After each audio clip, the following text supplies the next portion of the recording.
So next आहे what is saving. So आपण saving कडे वळूया थोडं. सेव्हिंग काय आहे की saving means keeping some money aside for future needs instead of spending everything. म्हणजे आपण जे कमवतोय त्याच्यातला काही भाग आपण सेव्ह करतो आपल्या फ्युचर नीडसाठी. राईट, जसं फ्युचर नीडसाठी जसं मला जॉब करायचा 60 इयर्स पर्यंत, त्याच्यानंतर मी जे सेव्हिंग केलेलं आहे ते माझ्या ओल्ड एजमध्ये मला कामाला येईल. जसं त्या टायमाला माझं काही मेडिकलचा खर्च असेल किंवा काही गोष्टी असतील किंवा मला कुठं फिरायला जायचं असेल, तर त्या फ्युचर नीडसाठी मी ती काहीतरी अमाऊंट माझी सेव्ह करतो माझ्या इन्कममधून, जेणेकरून ती माझ्या फ्युचर नीडसाठी मला उपयोगात येईल. That is called as a saving. एक सिम्पल सिम्पल एक्झाम्पल आहे, म्हणजे सिम्पल डेफिनेशन आहे सेव्हिंगची, की आपण जे पैसे कमवतोय त्याच्यातून काहीतरी पार्ट म्हणजे 20% जो आपण रूल पाहिलेला आहे त्याच्यामध्ये 20% तुम्ही सेव्हिंग करू शकता किंवा 30% करू शकतात base on your budgeting. Right, base on your budgeting तुम्ही जेवढं जास्त सेव्हिंग कराल तेवढा तुमचा फायदा जास्त होईल. Right, that is called as saving. Why saving is important. Saving का गरजेची आहे? कारण की सेव्हिंग जर केली जेव्हा आपल्याला एमर्जन्सी येते, राईट, एखाद्या वेळेस अचानक मेडिकल इमर्जन्सी आली, कोणी घरात आजारी पडलं तर त्याला हॉस्पिटलाइज करायला लागलं, तर तेव्हा आपल्याकडे हेल्थ इन्शुरन्स असणं फार गरजेचं आहे फॅमिलीसाठी. कारण की हेल्थ इन्शुरन्स जर असेल तर आपले लाखो रुपये तिथे वाचतात. आपण तो एक सेशन घेणारच आहोत हेल्थ इन्शुरन्सचा. सो वेगळा पार्ट की आपण हेल्थ इन्शुरन्स कसं त्याच्यामध्ये फॅमिलीसाठी आपण कव्हर करू शकतो. एमर्जन्सीज मध्ये आपल्याला सेव्हिंग जी आहे ती कामी येते. राईट, एखाद्या वेळेस कोणी आजारी पडलं किंवा कुठे बाहेर ट्रॅव्हलिंग करायला अचानक जावं लागलं, तेव्हा आपल्याकडे इमर्जन्सी फंड असणे फार गरजेचं आहे. ते सेव्हिंग जी आहे ती आपल्याला मदत करते तिथे. नंतर फ्युचर गोल्स अचीव करण्यासाठी, जसं ऑलरेडी मी फ्युचर गोल्स बद्दल सांगितलं, जसं मुलांचं एज्युकेशन असेल, तुमचं कॉर्पस असेल, किंवा एखादी लँड तुम्हाला विकत घ्यायची असेल किंवा एखादं हाऊस प्रॉपर्टी तुम्हाला विकत घ्यायची असेल किंवा कुठं फॉरेन ट्रिपला जायचं असेल, तर that is called as a future goals. तुम्हाला एखादी कार घ्यायची असेल, बाईक घ्यायची असेल, right, that is called as a future goal. त्या फ्युचर गोल अचीव करण्यासाठी आपण सेव्हिंग करतो. त्याच्यानंतर एज्युकेशन, म्हणजे मुलांचं एज्युकेशन असेल, जसं मुलं सध्या आता लहान आहेत, ते आता 18-19 वर्ष 12वी नंतर ते इंजिनिअरिंग करते किंवा कोणी मेडिकलला जाईल किंवा कोणी दुसऱ्या फील्डमध्ये जाईल, तर त्यांच्या एज्युकेशनचा खर्च त्या सेव्हिंग मधून होत राहते. सेव्हिंग म्हणजे इन द सेन्स इथे इन्व्हेस्टमेंट आपण म्हणू शकतो, कारण की फ्युचर गोल आणि एज्युकेशन पर्पज जे आहे ते कॉर्पस जनरेट करण्यासाठी किंवा ती अमाऊंट जनरेट करण्यासाठी आपल्याला तिथं कुठं ना कुठं त्याला इन्व्हेस्ट करावं लागेल. इन द सेन्स प्रॉपर्टीमध्ये असेल किंवा गोल्डमध्ये असेल, किंवा कमोडिटी मार्केटमध्ये असेल किंवा शेअर मार्केटमध्ये असेल किंवा SIP मध्ये असेल. राईट, त्याच्यानंतर बिझनेस प्लॅन्स.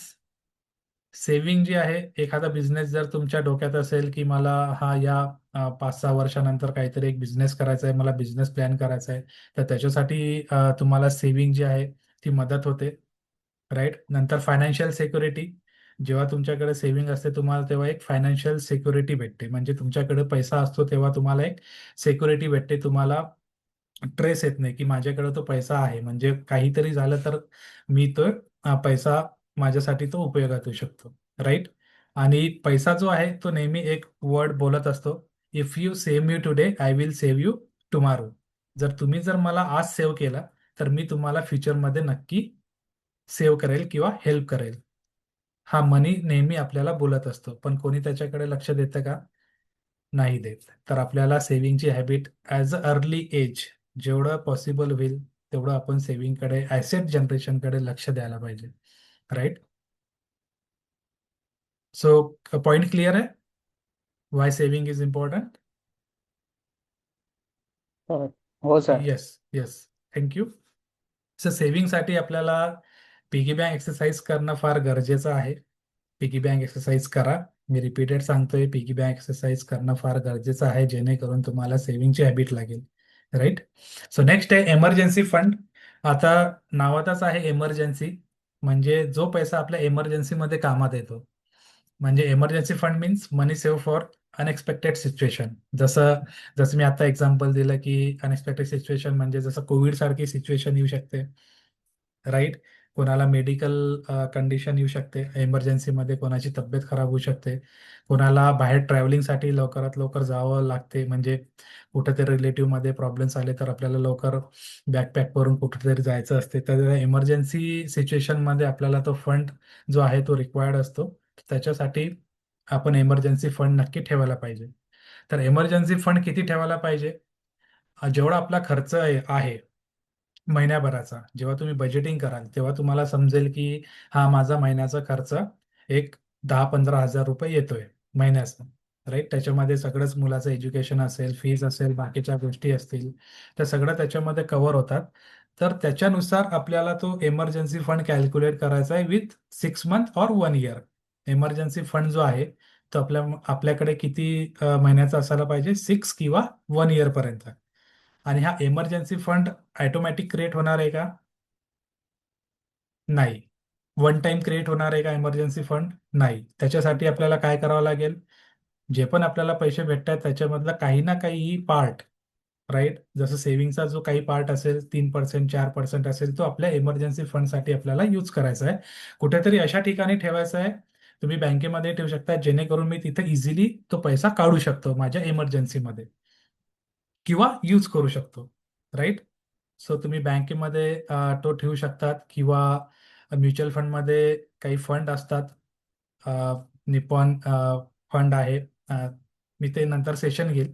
त्याच्यामध्ये तुम्ही ठेवू शकता, त्याच्यावर तुम्हाला इंटरेस्टही भेटतो आणि तो पैसा तुम्ही कधीही काढू काढू शकता त्याच्यातून. That is called the emergency fund.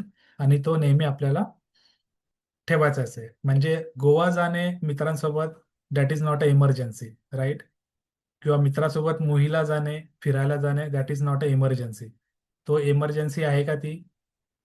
नाही. That is called as a entertainment part. Entertainment पार्टसाठी तुम्ही जो पैसा जमा केलेला आहे, त्या एंटरटेनमेंट पार्टमध्येच तिथे त्या गोष्टी करायच्या आहेत. इमर्जन्सी फंडला त्या गोष्टीसाठी हात लावायचा आहे का? नाही. तर हे रूल्स आपल्याला फॉलो करायचे. सिम्पल रूल्स आहे, पण जेवढ्या लवकर तुम्ही हे रूल्स तुमच्या स्वतःवर अप्लाय कराल तेवढा तुमचा फायदा होईल. राईट. किंवा मित्रांना पार्टीसाठी ट्रीट देणे इमर्जन्सी फंडमधून, दॅट इज गुड आयडिया? नाही. तुम्ही जो एंटरटेनमेंटचा जो पैसा जमा केलेला आहे तुमच्या एंटरटेनमेंटसाठी किंवा वॉन्टसाठी, त्याच्यातून तुम्ही खर्च करू शकतात. पण वॉन्ट्सचा जो पैसा आहे तो 30%च्या बियॉन्ड पाहिजे का? किंवा त्याला तुम्ही 10%ही करू शकता. राईट.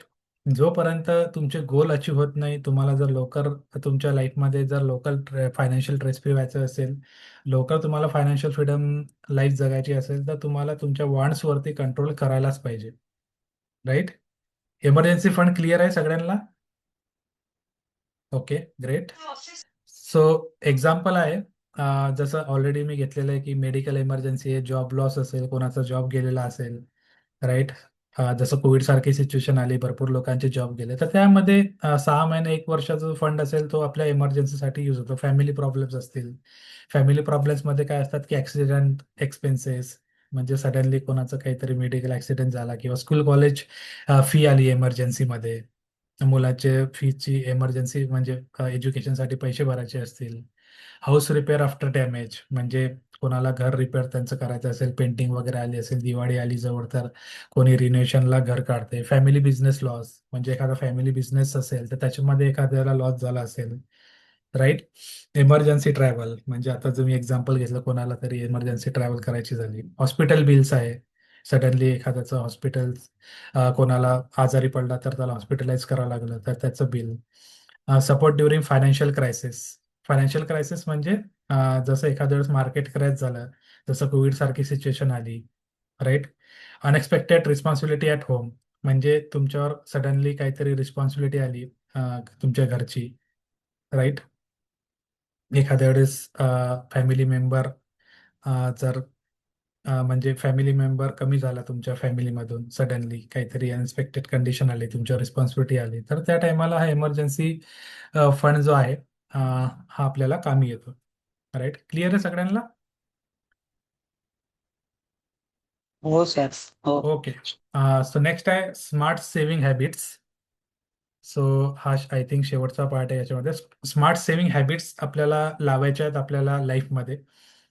तर आपल्याला गुड्स हॅबिट्स आपल्याला आपल्या लाईफमध्ये अचीव करायचे आहेत, आपल्याला त्या सवयी लावायच्या आहेत, आपल्याला ॲक्शन घ्यायची आहे. कारण की माझे मेंटर नेहमी म्हणतात मला की ॲक्शन टेकर आर मनी मेकर्स. जेव्हा तुम्ही ॲक्शन घेता तर डेफिनेटली तुमच्याकडे पैसा येतो. पैसाच पैसाला अट्रॅक्ट करतो, पण तुम्ही त्यासाठी ॲक्शन घ्यायला गरजेचं आहे, राईट? तर गुड हॅबिट्स मध्ये काय येते की सेव्ह बिफोर स्पेंडिंग. म्हणजे स्पेंड करायच्या पहिले तुम्हाला काय करायचंय, सेव्ह करायचंय. जसं मी पहिल्या सेशनला सांगितलं होतं की सेव्हिंगचा जो फॉर्म्युला आहे तो कोणता आहे आता? Income minus saving is equal to expenses. Right? पहिले तुम्हाला सेव्हिंग करायची, त्याच्यानंतरच एक्सपेन्सेस करायचे. सेव्हिंगचा 20% रूल तुम्ही फॉलो करू शकता, 30% तुम्ही फॉलो करू शकता, त्या 50-50 तुम्ही फॉलो करू शकता बेस ऑन युअर नीड्स आणि वॉन्ट्स. तुम्हाला ते कॅल्क्युलेट करावं लागतील. प्रत्येकाचे सेम असणार आहेत का? नाही. कोणाचा महिन्याचा खर्च 15,000 असू शकते, कोणाचा 25,000 असू शकते, कोणाचा 50,000 असू शकते. तर त्याच्या हिशोबाने तुम्हाला ती सेव्हिंग हॅबिट्स लावायची आहे, राईट? Avoid impulse buying. म्हणजे जे आपण काही गोष्टी बाय करतो, जसं दुकानात घेतल्यावर चिप्सचं पॉकेट घेतलं, राईट, आईस्क्रीमचं पॉकेट घेतलं, किंवा कोल्ड्रिंक्स वगैरे घेतली, किंवा अजून काही गोष्टी असेल अननेसेसरी आपण कपडे विकत घेतो, राईट? कोणाला गरज नसताना एखाद्याची बर्थडे पार्टी आली की त्या फ्रेंडच्या बर्थडे पार्टीला जाण्यासाठी मला चांगला ड्रेस घ्यायचा आहे, किंवा हा मोबाईल माझा खराब झाला, मला आता अँड्रॉइडवरून आयफोनमध्ये जायचं आहे, राईट? किंवा दुसऱ्यांनी आयपॅड घेतलेला आहे तर मला पण मॅकबुक घ्यायचा आहे, राईट? तर ते ते इम्पल्सिव्ह बाईंग आहे. इम्पल्सिव्ह म्हणजे ज्या गोष्टीची आपल्याला गरज नाही आहे त्या गोष्टी आपण बाय करतो. तर त्या गोष्टी आपल्याला अवॉइड करायच्या आहे. जसं फोर व्हीलरची गरज नसताना आपण फोर व्हीलर विकत घेतो, राईट? टू व्हीलर, एका घरामध्ये ऑलरेडी दोन दोन टू व्हीलर्स आहे, पण अजून एखाद्याला एक सेपरेट टू व्हीलर हवी. That is called as a impulsive buying. Okay. Then आपल्याला काय करायचं आहे, ट्रॅक डेली एक्सपेन्सेस. म्हणजे तुमचा जो खर्च होतोय ना, तो तुम्हाला डेली लिहून काढायचा आहे. तुम्ही जर कॉलेजला जात असाल, ऑटोने जात असाल, बसने जात असाल, बाईकने जात असाल, बाईकमध्ये तुम्ही किती पेट्रोल भरलं त्या दिवसाचा, राईट? ते पण आपल्याला लिहून काढायचं आहे. कुठं तुम्ही बाहेर जेवायला गेले, कुठं बाहेर तुम्ही नाश्ता केला, चाय पाणी पिली, किंवा चॉकलेट बिस्किट खाल्ले, तर ते पण तुम्हाला लिहायचे आहे की मी आज 1 रुपया, 5 रुपये जेवढा खर्च केला तो आपल्याला लिहून काढायचा आहे. यस, ही ऍक्टिव्हिटी करणार प्रत्येक जण. येस, ही ऍक्टिव्हिटी आपल्याला करायची आहे, आणि याचं स्क्रीनशॉट जे आहे मला टाकायचं आहे की मी आज एवढे पैसे खर्च केले, राईट? यस निशांत. येस. आणि Yes, sir. Yes, yes. Other members also. तुम्हाला ही सवय लावायची आहे. ही सवय गुड हॅबिटची सवय आहे, आणि प्रत्येकाने ही सवय आपल्याला लावून घ्यायची आहे. कारण की हे बेसिक आहे तुमच्या फायनान्शियल फ्युचरसाठी. दॅट इज फायनान्शियल प्लॅनिंगसाठी हे बेसिक गोष्टी आहेत जे आपल्याला फॉलो करायच्या आहेत. जसं track daily expenses, save before spending, avoid impulsive buying. म्हणजे काहीतरी गोष्ट विकत घेण्याच्या पहिले जेव्हा तुम्ही किराणा आणायला जाता, एखाद्या मॉलमध्ये जातात, तर तेव्हा कोणत्या गोष्टी आपल्याला गरजेच्या आहेत त्या पहिले लिस्ट आउट करायला पाहिजे. आणि जर कोणाला मॉर्निंगला जर चायसोबत बिस्किट खायची सवय असेल, ब्रेड खायची सवय असेल, तर तिथं पण आपण कमी करू शकतो. कारण की ब्रेड आणि बिस्किट खाणं हे आपल्या हेल्थसाठी तेवढं चांगलं नाही. म्हणजे ज्या हेल्थसाठी चांगल्या गोष्टी आहेत ते आपण तिथे बाय करू शकतो, राईट? 250 रुपयाचं जर बिस्किटचं पॅकेट असेल तर त्याच्या ठिकाणी आपण एक पावचे बदाम घेऊ शकतो, काजू घेऊ शकतो, राईट? अक्रोड घेऊ शकतो, राईट? त्याच्यानंतर किशमिश घेऊ शकतो, जेणेकरून ते आपल्या हेल्थसाठी चांगले असतील. त्या गोष्टी आहेत. या सवयी जर तुम्ही तुमच्या लाईफमध्ये जर इम्प्लिमेंट केल्या तर डेफिनेटली तुम्हाला त्याचा फरक जाणून येईल, राईट? तर या गुड हॅबिट जे आहेत ते आपल्याला लावायचे आहेत. नंतर कम्पेअर प्राइस बिफोर बाईंग. म्हणजे जेव्हा तुम्ही एखादी गोष्ट विकत घेतात तर ॲमेझॉनवरती मला किती प्राईसमध्ये भेटते, फ्लिपकार्टमध्ये मला किती प्राईसमध्ये, शॉपमध्ये गेल्यावर मला ती प्राईस काय भेटते, तर ते कम्पॅरिझन आपण करायला पाहिजे, राईट? कुठेतरी डिस्काउंट भेटते, क्रेडिट कार्डवर डिस्काउंट असतो, 10%, 20% आपल्याला ऑफ भेटते, तर त्या गोष्टी कम्पॅरिझन पण आपण करायला पाहिजे. पण या गोष्टी ज्या आहेत बाय करताना आपण कोणत्या गोष्टीवर एकतर आपण मॉलमध्ये गेल्यावर कम्पेअर करू शकतो. एखादी गोष्ट आपण जर विकत घेतली, राईट, तर तिथं आपण चेक करू शकतो की जसं एखादं मॉइश्चरायझर असेल, राईट? मॉइश्चरायझर वेगवेगळ्या टाईपचे असतात. निव्हियाचं मॉइश्चरायझर आहे, राईट. त्याच्यानंतर वेगवेगळ्या कंपनीचं मॉइश्चरायझर आहे. तर ते आपण कम्पेअर करू शकतो. कोणी 250 रुपयाचं देते, कोणी 100 रुपयाचं देते, कोणी 150 रुपयाचं देते. बेस ऑन आवर नीड, की माझ्या बॉडीसाठी कोणतं चांगलं आहे त्या हिशोबाने आपण ते बाय करायला पाहिजे, जेणेकरून आपण कम्पॅरिझन करू शकतो बिफोर बाईंग. राईट. यूज मनी केअरफुली हा एक चांगला कन्सेप्ट आहे, की म्हणजे तुमचा पैसा जो आहे तुम्ही केअरफुली यूज करायला पाहिजे, म्हणजे काळजीपूर्वक त्याला यूज करायला पाहिजे. म्हणजे कुठं आपल्याला स्पेंड करायचं आहे, कुठं आपल्याला सेव्हिंग करायची आहे, तिथं गरज आहे का त्या गोष्टीची आपल्याला. तर ते आपण जर विचारपूर्वक केलं, म्हणजे या ज्या गोष्टी आहेत, ते तुम्हाला कंजूस बनवत नाही, ते तुम्हाला स्मार्ट बनवतात. राईट. भरपूर लोक बोलत असतील, काय तू बाहेर जेवायला जात नाही, आमच्यासोबत येत नाही. फ्रेंड्स वगैरे पण तुम्हाला बोलत असतील की आम्ही जेव्हाही बाहेर जातो तेव्हा तू नाहीच म्हणतो. पण जायला पाहिजे, पण आपलं बजेटिंग नुसार. जसं आपण स्टार्टिंगला पाहिलं, एंटरटेनमेंटसाठी पण तुम्ही तुमच्या एक जार मध्ये काहीतरी पैसे महिन्याचे तिथे टाकू शकतात. राईट. पण ते पण जे तुम्ही फ्रेंड सोबत आउटिंगला जातात, ते पण बजेटमध्ये पाहिजे. असं नाही की तिथं 10,000 आणि 20,000 तुम्हाला लागत आहेत, किंवा तुम्ही कुठं बाहेर गोवा वगैरे फिरायला जात आहेत. तर that is not a important part. तुम्हाला तुमच्या करिअरवर लक्ष ठेवायचं आहे. तुम्हाला एक फायनान्शियल फ्रीडम तुमच्या लाईफमध्ये लवकरात लवकर अचीव करायचं आहे, जेणेकरून तुमचं फायनान्शियल फ्युचर जे आहे ते सिक्युअर राहील.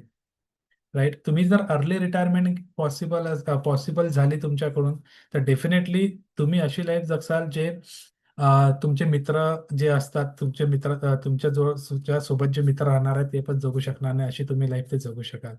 आणि तुमच्या पॅरेंटला पण, तुमच्या फॅमिलीला पण ती लाईफ तुम्ही देऊ शकतात. जसं की एक व्यक्ती आहे, तो 24 एजला जॉबला लागतो. राईट. आणि त्यांनी इन्व्हेस्टमेंट आणि सेव्हिंग जी आहे ती त्याच्या 15 वर्षापासून स्टार्ट केलेली आहे. राईट. कारण की त्याच्या फॅमिलीकडून त्याला काहीतरी महिन्याचे 500-1000 रुपये भेटायचे. त्याच्यातले तो अराउंड 1000 रुपये जर भेटत असतील त्याला महिन्याचे, तर तो 500 रुपये त्याचा सेव्ह करायचा, आणि त्याने जे 500 रुपये भेटलेले ते कुठेतरी इन्व्हेस्ट केलेले. ठीक आहे. 10 वर्षात अ, म्हणजे अराउंड 15 वर्षापासून स्टार्ट केलेलं आहे, म्हणजे 9 वर्ष. 9 वर्षात त्यांनी 500 रुपये जमा केलेले आहेत. महिन्याचे किती झाले? 500 रुपये. 500 रुपये वर्षाचे किती झाले? 12×5 = 60. 6,000 रुपये. राईट. वर्षाचे. 9 वर्षाचे 6,000 ने किती झाले? 12. 54,000. राईट. हेच 54,000 तर 9 वर्ष कंटिन्युअसली इन्व्हेस्टमेंट केले तर त्याचे किती होऊ शकतात? अराउंड, जर आपण 12% वर्षाचे पकडले तर ॲज अ कंपाऊंडिंग. तर कंपाऊंडिंग आपण समोर घेणार आहोत. एक जस्ट एक्झाम्पल सांगतोय, की तुम्ही अर्ली जेव्हा सेव्हिंग करतात किंवा इन्व्हेस्टमेंट करतात, त्याचा बेनिफिट आपल्याला किती लवकर भेटतो. राईट. त्याच्यामुळे मी म्हटलं की तुम्ही as a piggy bank exercise चालू करा. जो पण मंथला तुम्हाला भले 50 रुपये जमाव, 10 रुपये जमाव, पण त्याचं काय करायचं आहे ते तुम्हाला आत्तापासून समजायला पाहिजे. राईट. आणि मी त्याच्यासाठी तुम्हाला हेल्प करेन. ऑलरेडी मी बोललेलो आहे की तुम्हाला ॲज अ फ्री ऑफ कॉस्टमध्ये मी तुम्हाला एक SIP सांगेल, तिथे तुम्हाला ते इन्व्हेस्टमेंट स्टार्ट करायची आहे. राईट. सो त्याच्यानंतर पण 54,000 झाले 9 वर्षात. तेच 54,000 जे आहे ते 9 वर्षात तसेच राहणार आहेत का? नाही. ते कंपाऊंडिंगने वाढत जाणार आहे. त्याची व्हॅल्यू 1.5 लाख पण होऊ शकते, 2 लाख पण होऊ शकते. किंवा त्यांनी एखादा स्टॉकमध्ये जर टाकले असतील शेअर मार्केटमध्ये, तर आज त्याची प्राइस 9 वर्षात मे बी 5 लाखापर्यंतही जाऊ शकते. Right. That is called as a early investment and power of compounding. ते पार्ट आपण नंतर घेणार आहोत. फक्त एक एक्झाम्पल सांगितलेलं आहे की किती फायदा होतो तुम्हाला जर तुम्ही सेव्हिंग हॅबिट. तुम्ही हा विचार नका करू, यार माझे महिन्याचे 10 रुपये जमा झाले, मी त्याचं काय करू. Every single rupees is important in your life. तुम्हाला ती सवय लावायची आहे. राईट. जेव्हा तुम्ही ही सवय लावसाल, तेव्हा तुम्हाला नक्की त्याचा फायदा होईल. राईट. समजलं? गुड हॅबिट्स तर सगळ्यांना फॉलो करायचं आहे. आणि एक्सपेन्सेस तुमचे डेली तुम्हाला लिहायचे आहेत, ते मला स्क्रीनशॉट टाकायचे आहेत. तुम्ही ग्रॅटिट्यूड लिहिता, ग्रॅटिट्यूड करतायत की नाही ते मला माहीत नाही, पण तुम्ही जे पण करतायत ते ग्रुपवर टाकत जा, जेणेकरून मला ट्रॅक राहील की तुम्ही कोणत्या ट्रॅकवर आहेत. नाहीतर आपली गाडी समोर जात राहील आणि डब्बा मागच राहील. इंजिन समोर आणि डब्बा मागे तसं चालणार नाही. आपल्याला दोन्ही सोबत चालायचं आहे, जेणेकरून तुम्हाला हे नॉलेज तुमच्या माइंडमध्ये ॲज अ सबकॉन्शियस माइंडमध्ये बसायला पाहिजे की नाही, मला काय करायचं आहे. राईट. तर ह्या स्मार्ट सेव्हिंग हॅबिट्स आपल्याला लावायचे आहे.